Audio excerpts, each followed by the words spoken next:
resources. You should be know how to have very good time management skills. You need to be very organized. You need to pay attention to detail. Um, and if that's not you, and there are some people who operate better out of chaos. If it works for you, it works for you. But for AOTs, you have to be aware of timelines, dates, um, when things, what paperwork to fill for this time frame, um, the appointments together to get the psychiatrist or psychologist to complete the certificate.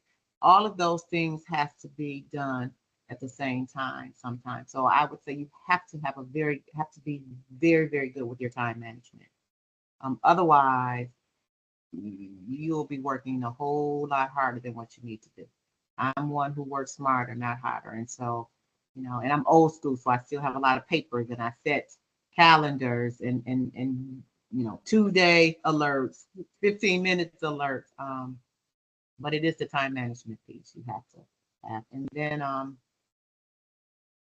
be a quick thinker on your feet, being able to, you know, educate and explain information to your psychiatrist because again they have come through school and they may not have had exposure to some of the things in the community and so that our membership base have and so they don't want to pass judgment. You want to educate them on what that means, what that looks like, so that they can best serve our member too. So those are some just in short that I would say. So to do it, because of the volume and the intensity of the services that's needed for this population, you would need to have, again, we talk about that skill set, someone who is knowledgeable of the resources in the community. Um, you'd have to have someone who isn't afraid of this population, who what I call play well with others, because you're going to have to interact with the courts, law enforcement, inpatient hospitals, attorneys. And so you're going to have someone who can galvanize and can sit and do coordination of care. It's a lot of coordination, getting people to talk and come up with a game plan. And so it involves someone who can do that. If you can have a program, you need to have, I think they call them monitors now, or someone who's in the lead who have that. And then you have support staff, such as a case manager, clinician, someone like that who can provide those intensity of services. But I think that for the most part, people underestimate what is needed for this population because most of them, again, this is a population who don't think they need treatment. And so you're going to spend your first maybe 45, 90 days even building trust if you haven't done that prior to them being placed on the order. If you couldn't forge those relationships in that little bitty time in the deferral conference, if you didn't send someone out to the hospital to see them, to connect with them, to see what's going on, assist with discharge planning, making sure the member is involved with discharge planning, not just the hospital. All those are missed opportunities to form and engage the member with treatment.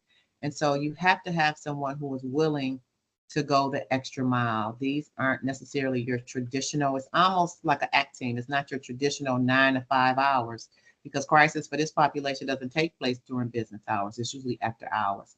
So you just have to have someone who's not afraid of the people, to meet the people where they are, and have that skill set to be able to keep them engaged and help them navigate through the completion of their order.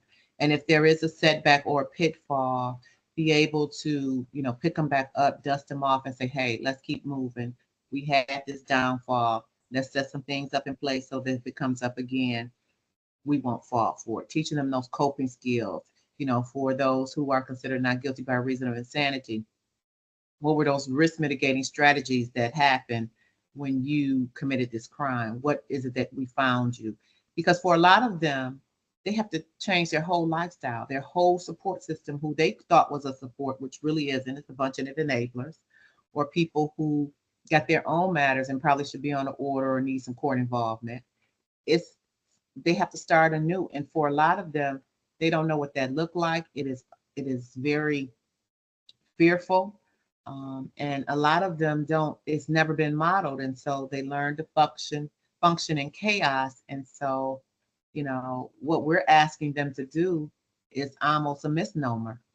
And so you have to have someone who is willing to really navigate and coordinate services and care with them and assist with alleviating that barriers and thinking, you know, we're playing chess, not checkers. So we have to think 2, 3 steps ahead of time, as opposed to, moving when they move, because it's not the possibility, but the probability of what's going to occur if they don't get the treatment and the help that they need.